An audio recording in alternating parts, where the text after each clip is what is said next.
penuh keikhlasan dan kerendahan hati. Puja dan puji kita ucapkan kepada Ilahi Allah Subhanahu wa Ta'ala yang Maha Pengasih, yang tak terima kasih, yang Maha Penyayang, yang sayangnya tak terhilang. Seiring dengan itu, salawat bersulangkan kata mutiara salam kita ucapkan kepada junjungan alam, pahlawan revolusi Islam, pemimpin yang terpimpin, tokoh yang tak pernah menokoh dan juga tidak bodoh, yakni Nabi Muhammad SAW, dengan melafazkan Allahumma sholli ala sayyidina Muhammad wa ala ali sayyidina Muhammad.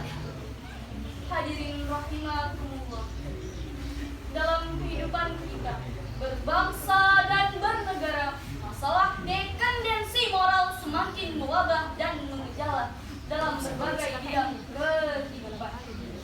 Kita perhatikan dalam bidang sosial, perjudian, perzinahan, mabuk-mabukan, pencurian, bahkan pembunuhan semakin merajalela. Dalam bidang politik, sekularisasi kekuasaan, degradasi kredibilitas, budaya hipokrit, budaya korupsi, kolusi, dan nepotisme. Dalam bidang hukum ketidakadilan, jual beli hukum, mafia keadilan ada di mana-mana. Bahkan akhir-akhir ini sering kita mendengar betapa mayoritas para pemimpin kita sering memalukan, bahkan menyakitkan kita. Sebagai warga negara yang beradab dan beragama, oleh karena itu, ingat betapa pentingnya peranan akhlak dalam membangun bangsa. Maka pada kesempatan kali ini, izinkan kami menyampaikan bicaraan Al-Quran dengan judul Kepemimpinan Rasulullah SAW, suri tauladan dalam membangun masyarakat madani. Dalam rujukan surah Al-Ahzab ayat 21 yang berbunyi,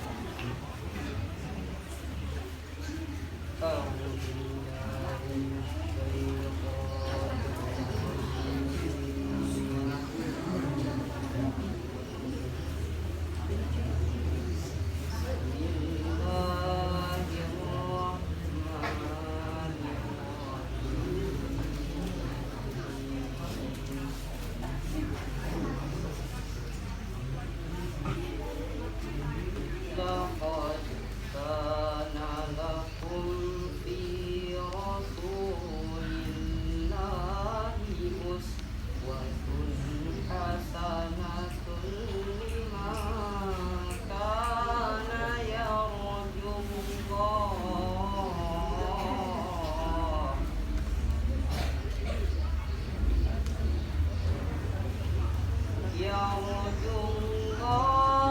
wal yawmal akhir wa dzakarallaha katsira.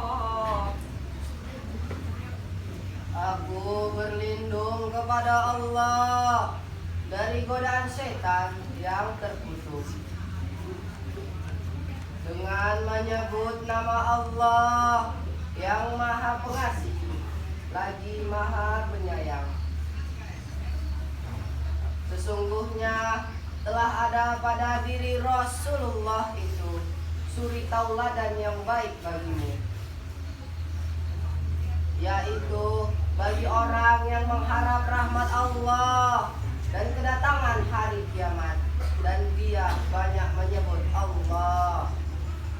hadirin rahimakumullah, maksudnya ayat tersebut menginformasikan kepada kita sekaligus menegaskan kepada kita, sungguh-sungguh telah ada pada diri Rasulullah itu uswatun hasanah bagi kita.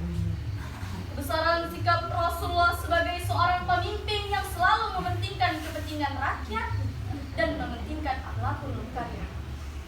Pada akhirnya mampu merubah masyarakat biadab menjadi beradab. Yang dulunya berseteru kini menjadi satu. Yang dulunya menyembah berhala kini kembali menyembah Allah Ta'ala. Subhanallah.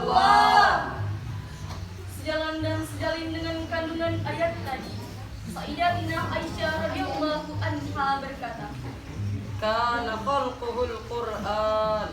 Rasul is the walking of Quran. Akhlak Rasulullah ibarat Al-Quran yang berjalan.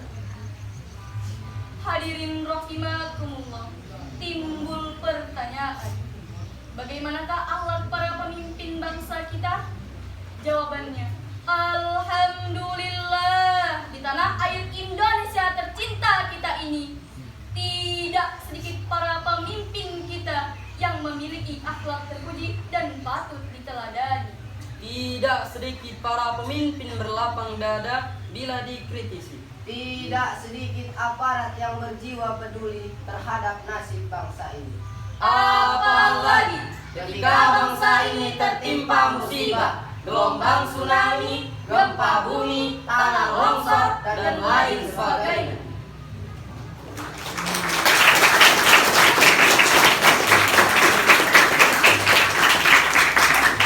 Namun hadirin,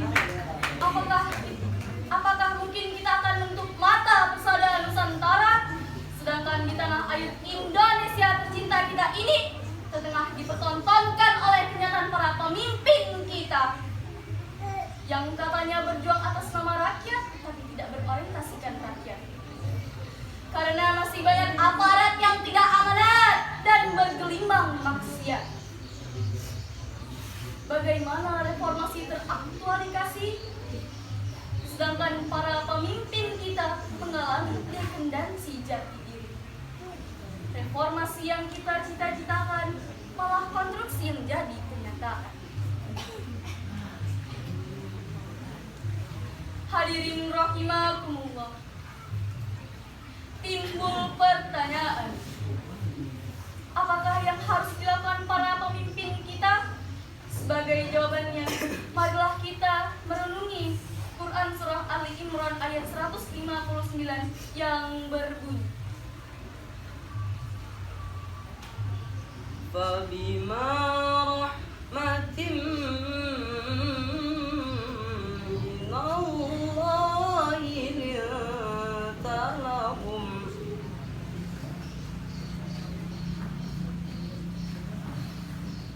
walau kunta faddan ghalidhal qalbi lantafaddu min hawlik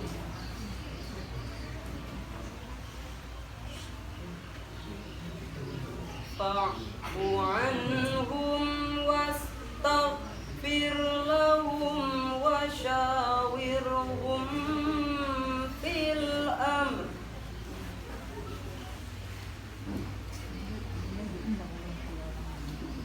فإذا زمت فتوكل على الله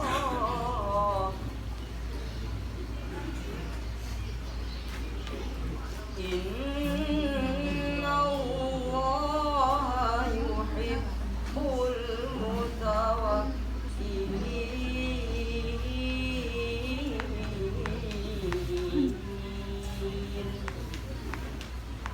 Sadaqallahul azim. Maka disebabkan rahmat dari Allah lah kamu berlaku lemah lembut terhadap mereka. Sekiranya kamu bersikap keras lagi berhati kasar, tentulah mereka menjauhkan diri dari sekelilingmu. Karena itu, maafkanlah mereka, mohonkanlah ampun bagi mereka, dan bermusyawarahlah dengan mereka. Dalam urusan itu, kemudian apabila kamu telah membulatkan tekad, maka bertawakallah kepada Allah. Sesungguhnya Allah menyukai orang-orang yang bertawakal. Maha benar Allah dengan segala firman-Nya. Hadirin rahimakumullah. Rasulullah adalah seorang pemimpin yang teladan dalam membangun bangsa. Dengan demikian, marilah kita meneladani sikap Rasulullah Sallallahu Alaihi Wasallam dengan menjaga akhlak yang baik dan mengerjakan sholat. Demikian uraian tadi dapat kita simpulkan. Untuk membentuk suatu bangsa yang subur dan makmur, diperlukan seorang pemimpin yang memiliki akhlak mulia, terpuji, dan patut diteladani. Hadirin rahimakumullah. Demikianlah yang dapat kami sampaikan. Terima kasih atas segala perhatiannya dan mohon maaf atas segala kekurangan. Wabillahi taufiq wal hidayah.